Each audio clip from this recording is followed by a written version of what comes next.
Bismillahirrahmanirrahim. Ladies and gentlemen, Assalamu alaikum. I'm Assistant Professor Malik Muhammad Ali and you are watching Project Management Simplified video series. आज के lesson में हम project scope management को discuss करेंगे जो कि एक नॉलेज एरिया है और हम देखेंगे कि इस नॉलेज एरिया में हम क्या करते हैं। प्रोजेक्ट स्कोप मैनेजमेंट के अंदर हमारे पास 6 प्रोसेसेस हैं। Number 1, planning for scope management, कि स्कोप मैनेजमेंट हमने करनी कैसे है उसके लिए हम प्लान करते हैं, number 1। Number 2, collecting requirement collect करना है।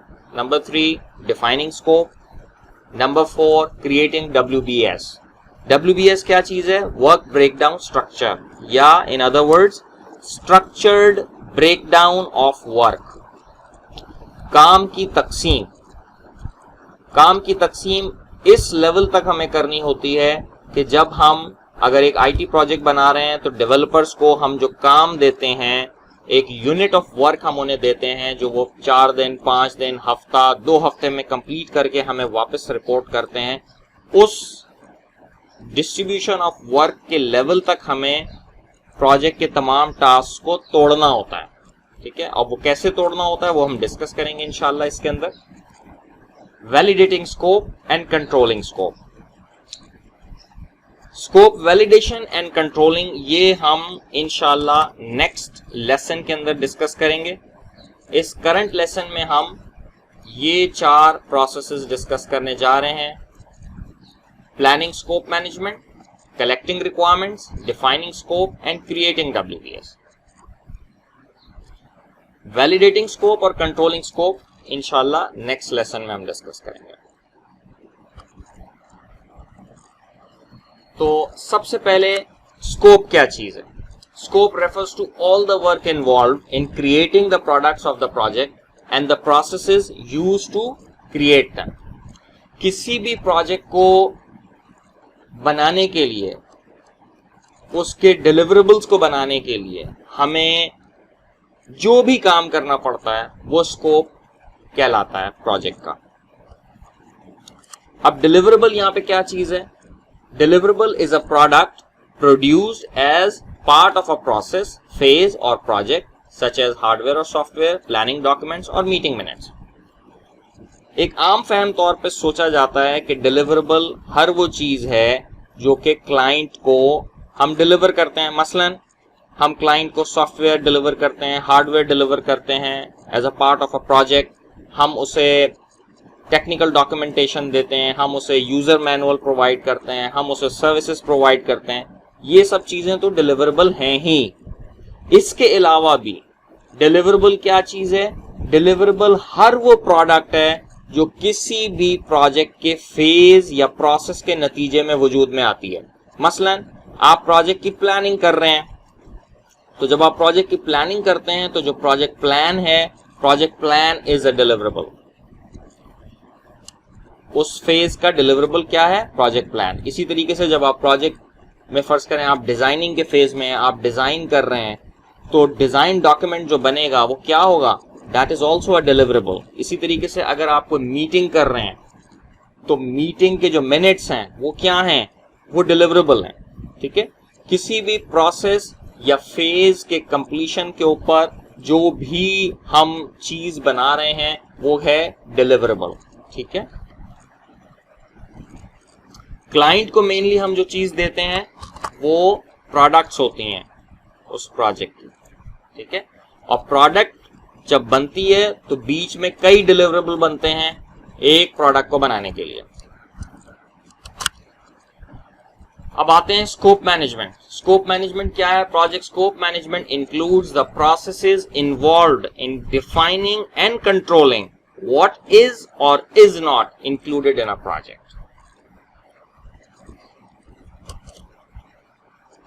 इसकी जरूरत हमें क्यों महसूस होती है प्रोजेक्ट स्कोप मैनेजमेंट की? कि basically it ensures that project team and stakeholders have the same understanding of what products the project will produce and what processes the project team will use to produce them. तमाम stake holders को और project team को ये clear हो कि क्या हमें products बनानी है और किन प्रोसेसेस से गुजरकर बनानी है। इससे प्रोजेक्ट की टीम और स्टेक होल्डर्स एक पेज पर आ जाते हैं। फर्ज करें आपने रखा हुआ है कि भाई ये जो हम डिलीवरेबल या ये जो प्रोडक्ट हम बनाएंगे इसके लिए जो एनालिसिस है इसमें हमें सीईओ से इंटरव्यू करना है, और सीईओ से जो इंटरव्यू करना है हमने फलां तारीख को इंटरव्यू हमने करना है सीईओ से, और हमें सीईओ से कम 1 घंटे का इंटरव्यू करना है। एज अ रिजल्ट सीईओ को पता होगा कि मुझसे इंटरव्यू किया जाएगा तो I have to be available for that interview, otherwise अगर इंटरव्यू नहीं होगा तो ये चीज जो है ये प्रोड्यूस नहीं हो सकेगी। ठीक है, तो स्टेक होल्डर्स को और प्रोजेक्ट की टीम को दोनों को क्लियर हो जाएगा कि क्या प्रोडक्ट्स बनेंगी और किन प्रोसेसेस से गुजर कर बनेंगी।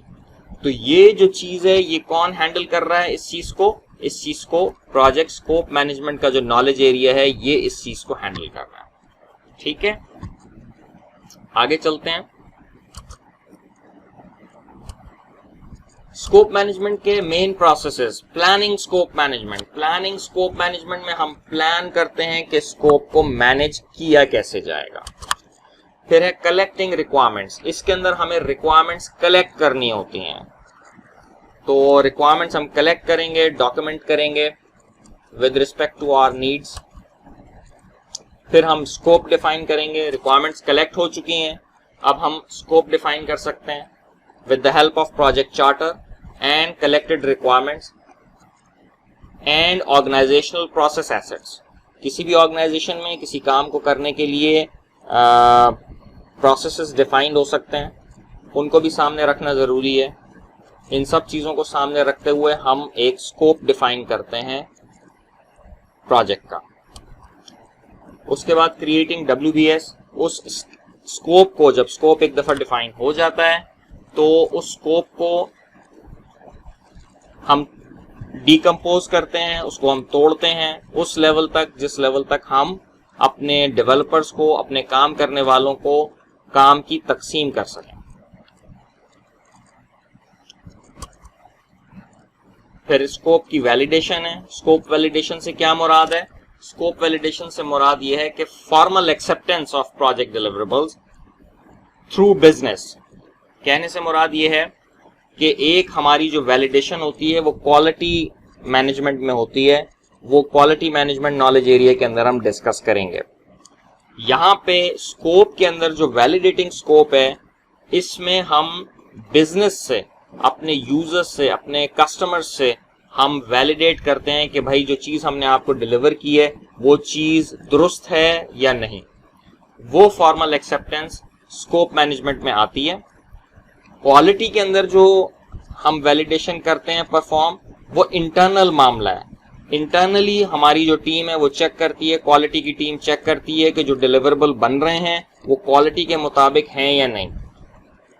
ये काम इंटरनल टीम का है। क्वालिटी के अंदर जो वैलिडेशन है वो इंटरनल टीम का काम है, और स्कोप के अंदर जो वैलिडेशन है ये एक्सटर्नल है। ये बिजनेस से हम हासिल करते हैं वैलिडेशन कि जो काम हमने आपको डिलीवर किया है वो आपकी ज़रूरियात के मुताबिक है या नहीं है। आप यही हमसे चाहते थे, यही चीज़ आप चाह रहे थे। ये जो वैलिडेशन है, formal acceptance of project deliverables, ये हमें स्कोप के अंदर मिलती है। और आखिर में controlling scope. During the execution of the project change request आती रहती हैं, बिजनेस रिक्वायरमेंट्स चेंज होती रहती हैं वक्त के साथ साथ।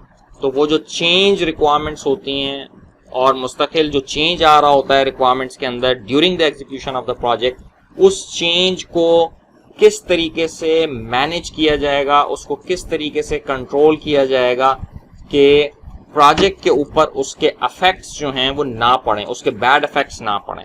उसको एक प्रोसेस के जरिए बाकायदा कंट्रोल किया जाता है कि चेंज को हमने किस तरीके से लेकर चलना है। तो ये चीज़ होती है कंट्रोलिंग स्कोप में। ये आखिर के दो जो प्रोसेसेस हैं ये नेक्स्ट वीडियो में डिस्कस करेंगे। अभी हम शुरू के 4 जो प्रोसेसेस हैं वो हम डिस्कस करेंगे इंशाल्लाह। Now planning for scope management. Scope management की प्लानिंग करने के लिए हमारे पास दो इनपुट्स चाहिए, दो documents, project management plan and project charter. Project management plan जैसे कि हम पहले डिस्कस कर चुके हैं, इसके अंदर तमाम नॉलेज एरियाज़ की प्लानिंग के मुतालिक लिखा होता है। मसलन स्कोप को कैसे मैनेज करेंगे, क्वालिटी को कैसे मैनेज करेंगे, टाइम को कैसे मैनेज करेंगे, कॉस्ट को कैसे मैनेज करेंगे, तमाम नॉलेज एरियाज़ के बारे में कंप्लीट ब्रीफिंग होती है। तो असल में हमारी जो यहाँ पे रिक्वायरमेंट है प्रोजेक्ट मैनेजमेंट प्लान के इस डॉक्यूमेंट की इस पॉइंट पर, वो है क्वालिटी मैनेजमेंट, क्योंकि क्वालिटी का स्कोप के साथ काफ़ी गहरा ताल्लुक़ है। तो हमें देखना होगा कि स्कोप को मैनेज करने के लिए क्वालिटी के क्या पैरामीटर्स हैं जो हमें नज़र में रखने ज़रूरी हैं। तो यहाँ प्रोजेक्ट मैनेजमेंट प्लान के अंदर हमें क्वालिटी मैनेजमेंट के एरिया को देखना होगा और साथ में प्रोजेक्ट का चार्टर के हाई लेवल स्कोप हमारा क्या है। ठीक है, इसके अलावा आप बिज़नेस डॉक्यूमेंट्स देख सकते हैं कि बिज़नेस की नीड क्या है इस प्रोजेक्ट के लिए, बिज़नेस केस क्या था, ये प्रोजेक्ट क्यों शुरू किया गया है, वगैरह वगैरह, ये सारी इन्फॉर्मेशन होना ज़रूरी है प्रोजेक्ट मैनेजर के लिए। टूल्स एंड टेक्निक्स, अच्छा अब हम इनपुट हम क्या ले रहे हैं, प्रोजेक्ट मैनेजमेंट प्लान और प्रोजेक्ट चार्टर, ये दो चीज़ें हम इनपुट में ले रहे हैं। और आउटपुट में हम क्या क्रिएट करेंगे, आउटपुट में हमारे पास दो चीज़ें आ रही हैं। एक हमारे पास स्कोप मैनेजमेंट प्लान आ रहा है और एक हमारे पास रिक्वायरमेंट्स मैनेजमेंट प्लान आ रहा है। स्कोप मैनेजमेंट प्लान में हमारे सामने क्या है कि how scope statement and WBS will be managed, how formal acceptance of deliverables will be achieved, and how to control requests for changes to the project scope. Requirements management plan में क्या है कि how project requirements will be analyzed, documented and managed. ठीक है, और ये दो documents बनेंगे हमारे स्कोप मैनेजमेंट के अंदर, प्लानिंग फॉर स्कोप मैनेजमेंट में। इसमें हमारे ये दो डॉक्यूमेंट्स बन रहे हैं, scope management plan and requirements management plan. ये दो डॉक्यूमेंट्स बनेंगे और इन डॉक्यूमेंट्स को बनाने के लिए हम प्रोजेक्ट चार्टर और प्रोजेक्ट मैनेजमेंट प्लान को एज एन इनपुट ले रहे हैं। टूल्स एंड टेक्निक्स हम क्या यूज़ कर रहे हैं, meetings, expert judgement and data analysis. Past data analysis जो है वो सामने रखते हुए हम ये दो डॉक्यूमेंट्स बनाएंगे, scope management plan and requirements management plan. अच्छा, रिक्वायरमेंट्स मैनेजमेंट प्लान के बारे में तफसील डिस्कस करने से पहले हमें ये देखना है कि रिक्वायरमेंट किसको कहते हैं। रिक्वायरमेंट क्या है basically, requirement is a condition और capability that is necessary to be present in a product, service और result to satisfy a business need. ठीक है, अब requirements management plan documents how project requirements will be analysed, documented and managed. इसके अंदर हम क्या क्या एक्टिविटीज़ परफॉर्म करेंगे। Number 1, how to plan, track and report requirement activities, number 1। Number 2, how to perform configuration management activities. Number 3, how to prioritise requirements. Number 4, how to use product metrics.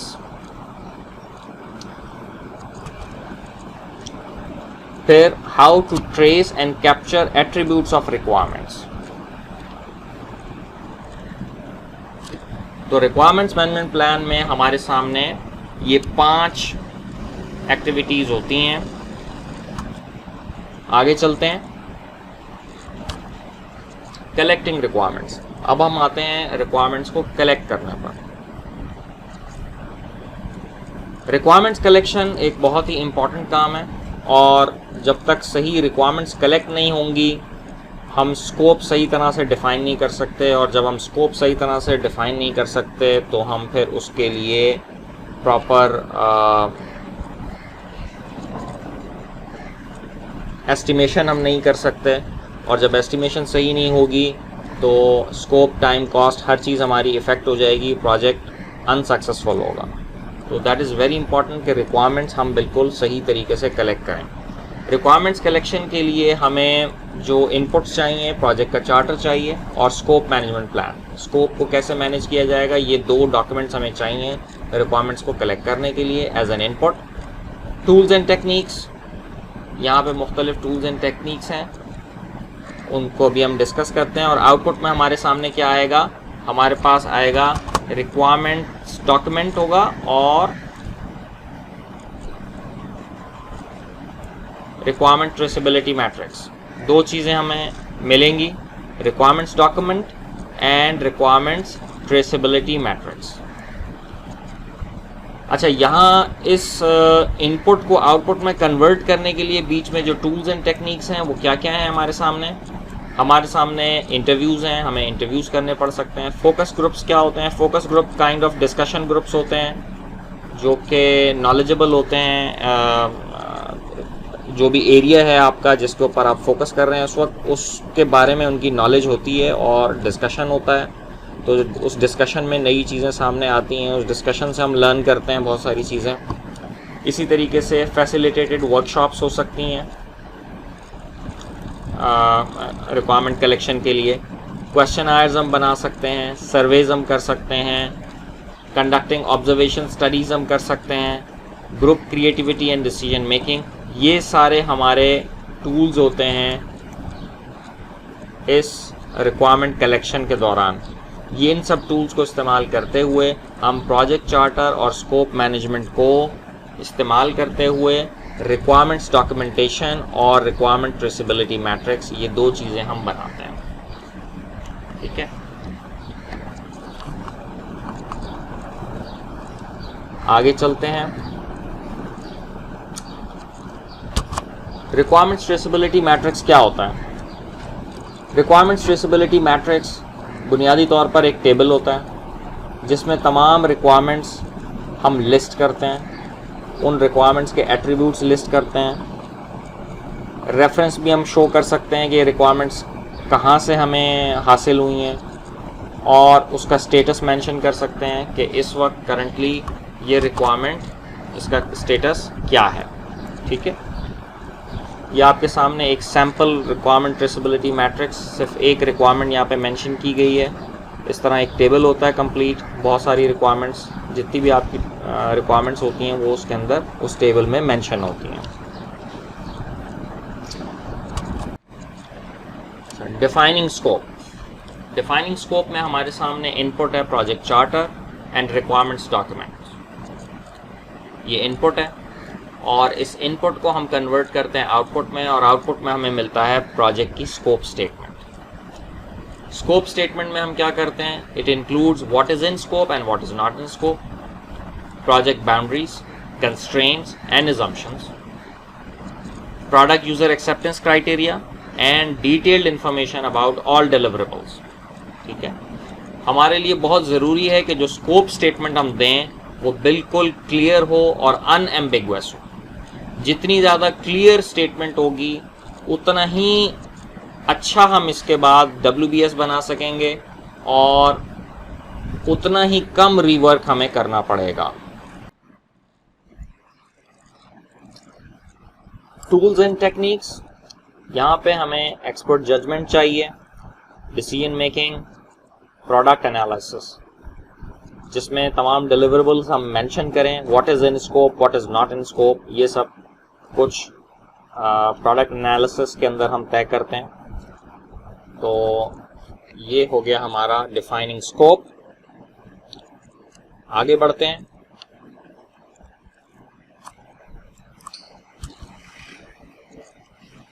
Work breakdown structure.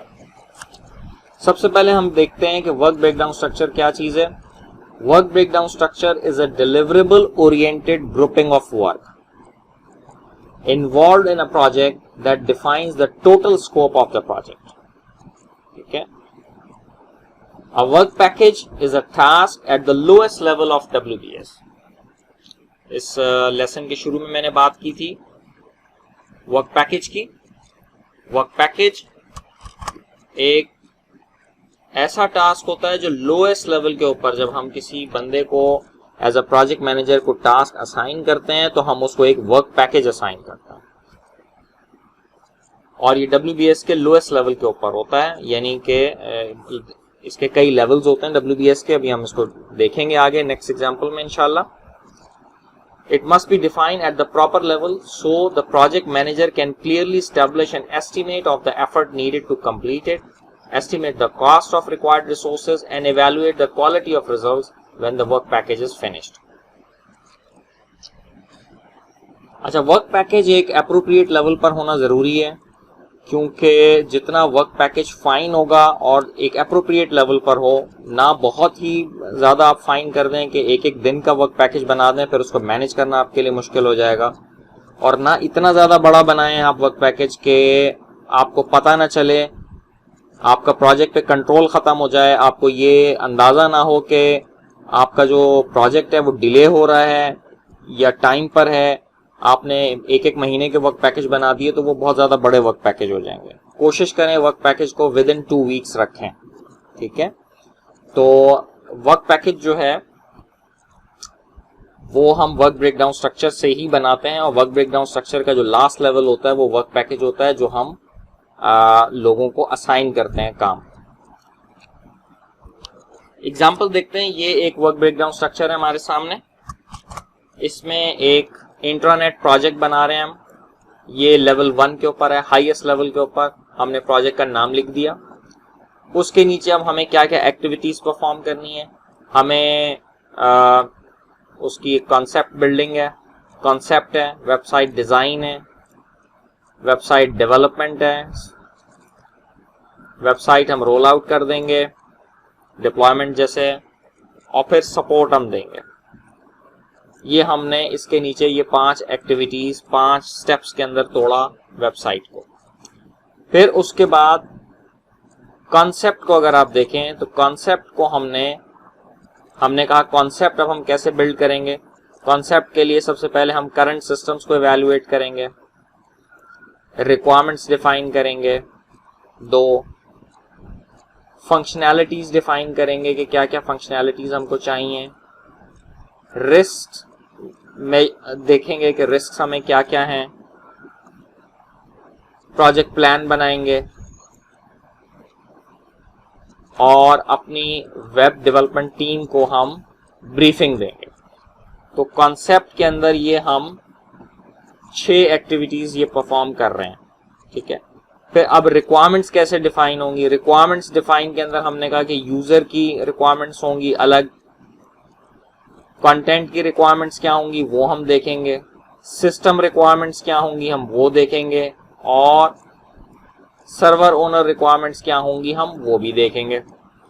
तो एक एक चीज को आप देखें, आप break करते जा रहे हैं। अब आप ये देखिए इंटरनेट, ये जो इंट्रानेट प्रोजेक्ट है इसमें अब जैसे कॉन्सेप्ट ये 5 चीजें हैं, ये 1, ये 2, ये 3। अब आप ये देखिए 1.1 कॉन्सेप्ट, ये लेवल 1। अब ये लेवल 2 है। लेवल 1 में प्रोजेक्ट का नाम है, लेवल 2 में हमने ये एक्टिविटीज जो डिफाइन की थी कौन कौन सी थी। कॉन्सेप्ट ये लेवल 2 में है, वेबसाइट डिजाइन ये देखें ये लेवल 2 में है, डेवलपमेंट, रोल आउट, सपोर्ट ये देखें ये सब लेवल 2 चल रहा है, ठीक है।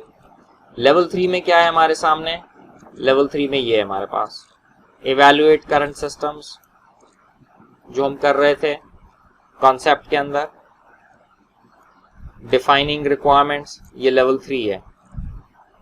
इसी तरह से डिफाइन स्पेसिफिक फंक्शनैलिटी ये लेवल 3 है, डिफाइन रिस्क्स लेवल 3 है, develop project plan and brief development team ये सब लेवल 3 है।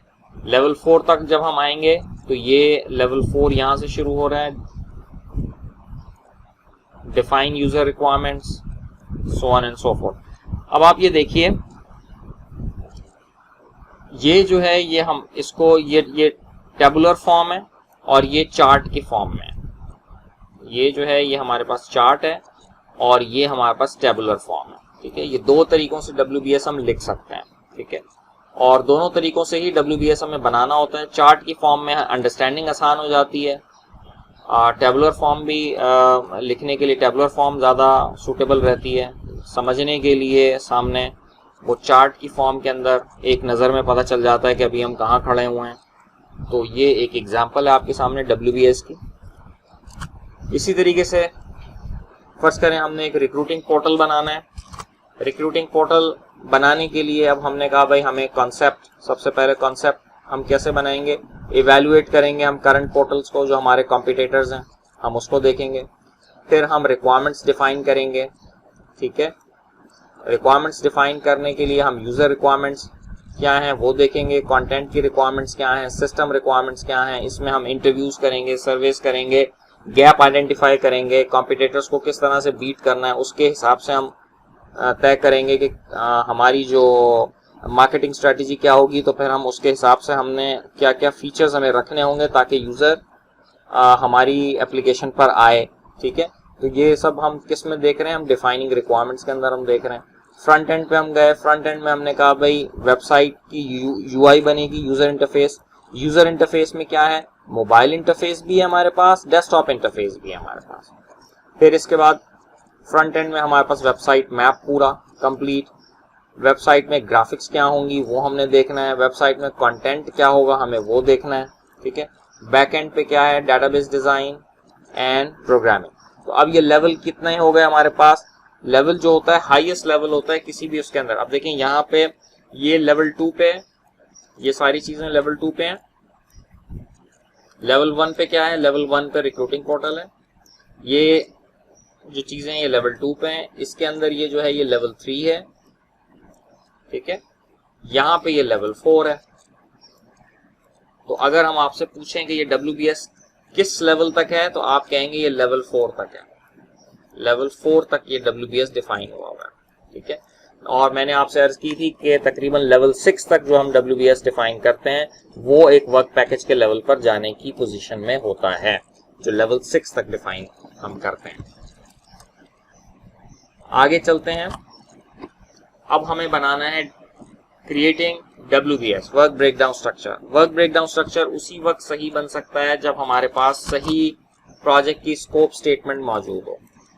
प्रोजेक्ट की स्कोप स्टेटमेंट होगी हमारे सामने, उसको हम डीकम्पोज करेंगे। टूल्स एंड टेक्निक्स में डीकम्पोजिशन है, हम डीकम्पोज करेंगे और उसको डीकम्पोज करके हम WBS जो बनाएंगे वो हमारे सामने है। सबसे पहले स्कोप बेसलाइन, आउटपुट में हमारे सामने क्या आ रहा है, scope baseline. This is the document through which we can measure the change and progress of our project, ठीक है। आउटपुट में हमारे पास एक WBS आ रहा है, मैनेजेबल वर्क पैकेज, और WBS डिक्शनरी। दो चीजें हैं, एक हमारे पास WBS है और एक WBS डिक्शनरी है। WBS डिक्शनरी क्या होती है, इंफॉर्मेशन अबाउट WBS, किसी खास वर्क ब्रेकडाउन स्ट्रक्चर में, किसी खास वर्क पैकेज में हमें क्या काम करना है उसकी डिस्क्रिप्शन, उसकी डिटेल हम ये डिक्शनरी में मेंशन करते हैं, ठीक है। अच्छा, तो ये हमारे सामने creating WBS work breakdown structure, input में स्कोप स्टेटमेंट और आउटपुट में scope baseline, WBS and WBS dictionary, tools and techniques, decomposition. आगे चलते हैं। वर्क ब्रेकडाउन स्ट्रक्चर बनाने की हमारे सामने 3 स्ट्रेटजीज हैं। Number 1, analogy approach. Analogy approach से क्या मुराद है, उससे पहले उस किस्म के प्रोजेक्ट के ऊपर हमने काम अगर किया है उसको सामने रखते हुए हम WBS डिजाइन कर लें, ये कहलाती है हमारी एनालॉजी अप्रोच। दूसरे नंबर पे फिर हमारे पास है टॉप डाउन अप्रोच। जैसे कि अभी हमने देखा एग्जांपल्स के अंदर, ये हमारी टॉप डाउन अप्रोच थी। सबसे पहले एक बड़ा टास्क लिया, उसको छोटे हिस्सों में डिवाइड किया, फिर उन छोटे हिस्सों को मजीद छोटे हिस्सों में डिवाइड किया। इस चीज को कहते हैं हम टॉप डाउन अप्रोच। फिर उसके बाद आखिर में है bottom up approach. Bottom up approach ये होती है, स्मॉलर टास्क हम लेते हैं, उससे ऊपर पे बड़ा, फिर उसके बाद बड़ा, इस तरह से हम करते हैं। So we start with specific tasks in bottom up approach. तो ये तीनों अप्रोचेस हैं जिनके जरिए हम WBS बना सकते हैं। WBS डिक्शनरी, WBS जो हम बनाते हैं, जाहिर है हम एक टीम की और अपनी अंडरस्टैंडिंग के लिए बनाते हैं। बेसिक एक काइंड ऑफ मैप होता है कि हमें क्या क्या काम करने हैं इस प्रोजेक्ट को या इस प्रोडक्ट को डिलीवर करने के लिए। तो उसमें हर टास्क की डिटेल्स मेंशन नहीं होती। मेन WBS में हर टास्क के अंदर हमें क्या क्या करना है वो डिटेल्स मेंशन नहीं होती। तो इस तरह से बाज टास्क जो होते हैं वो वेग होते हैं, क्लियर नहीं होते हैं, तो उनको क्लैरिटी देता है WBS dictionary. WBS dictionary is a document that describes detailed information about each WBS item. अच्छा, format of WBS dictionary can vary based on project needs. ठीक है, फॉर्मेट आप अपने प्रोजेक्ट के हिसाब से, अपनी रिक्वायरमेंट्स के हिसाब से खुद बना सकते हैं, वो कोई इतना बड़ा इशू नहीं है। और याद रखिए, PMBOK गाइड मेनली आपको ये मेंशन करती है कि आपको क्या क्या करना है, प्रोसेसेस आपको मेंशन करती है। अब टेम्पलेट्स बनाना और किसी चीज को, किसी इंफॉर्मेशन को कैसे कैप्चर करना है वो तो वो आपको बताता है, लेकिन क्या क्या एट्रीब्यूट्स कैप्चर करना है ये आपने खुद अपने प्रोजेक्ट के हिसाब से, अपने हिसाब से खुद टेम्पलेट्स बनाने हैं। अब ये एक सैंपल WBS है आपके सामने, रिक्रूटिंग पोर्टल। यहाँ पे आइटम नंबर है 1.2.1.1 1.2.1.1। ये देखें हमारे सामने क्या आइटम है। पीछे हम जाते हैं, 1.2.1.1 मोबाइल UI। ठीक है, ये हमारे सामने ये है। अब यहाँ पे ये मेंशन कर रहे हैं कि मोबाइल यूजर इंटरफेस। डिस्क्रिप्शन क्या है? Web application must be mobile friendly, mobile UI must be design in a manner that a user can use it easily effectively. ये काफी मतलब वेग टर्म्स यूज किए हैं, इसमें आप डिटेल में इंफॉर्मेशन दे सकते हैं कि ये खास WBS इसमें क्या क्या काम किए जाने जरूरी हैं। आगे चलते हैं। अब ये कुछ गाइडलाइंस हैं WBS को बनाने के लिए। WBS को बनाने के लिए जो गाइडलाइंस हमारे सामने है, unit of work should appear eight only one place in WBS।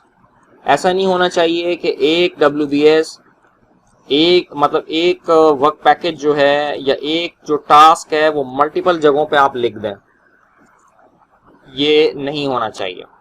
दूसरे नंबर पे, work content of WBS item is the sum of WBS items below it.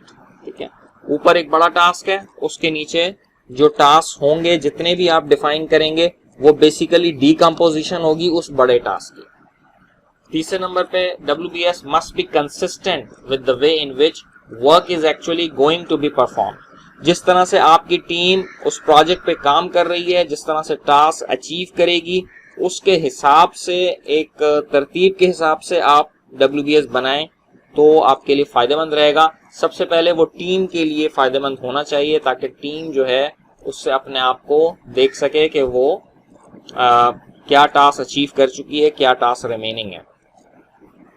ठीक है, it should serve the project team first and other purposes only if practical. फिर उसके बाद है, project team members should be involved in developing WBS to ensure consistency and buying. ये बहुत जरूरी है कि फर्ज करें एक डिजाइन का आप WBS बना रहे हैं कि एप्लीकेशन को आपने डिजाइन करना है, कोई डिजाइन डॉक्यूमेंट है, तो अब डिजाइन करने के लिए जरूरी है कि जो डिजाइनर्स हैं उनसे हेल्प ली जाए, उनसे पूछा जाए कि इसको डिजाइन करने के लिए WBS में क्या क्या आइटम्स होंगे। वही आपको अच्छे तरीके से गाइड कर सकते हैं और आप ज्यादा बेहतर WBS बना सकते हैं। तो जिन लोगों ने काम करना है उन एरियाज पे, उन लोगों की भी इनपुट लेना जरूरी है। इससे टीम के अंदर एक तो कोऑर्डिनेशन और एक सपोर्ट पैदा होती है, टीम में एक यूनिटी आती है और बेहतर WBS बनाने में आपको हेल्प मिलती है। Each WBS item must be documented in a WBS dictionary to ensure accurate understanding of the scope of work included and not included. WBS item के साथ WBS dictionary में उसकी डिटेल होना जरूरी है, क्योंकि इसी से क्लियर होगा कि किसी खास WBS के अंदर हमें क्या काम परफॉर्म करना है, ताकि हम गलत डायरेक्शन में ना जाएं और गैर जरूरी काम से अपने आप को बचाएं। तो ये पर्पस होता है हमारा WBS डिक्शनरी का, और ये हमारे सामने गाइडलाइंस हैं WBS को बनाने की। तो यहाँ तक हमारा लेसन कंप्लीट होता है ये। इंशाल्लाह नेक्स्ट लेसन में हम बाकी 2 प्रोसेसेस को डिस्कस करेंगे। Thank you very much. अल्लाह हाफिज। अगर आपको ये वीडियो पसंद आए तो लाइक कीजिए, कमेंट्स में अपनी राय का इजहार कीजिए और बेल आइकॉन को प्रेस करना मत भूलिए। Thank you.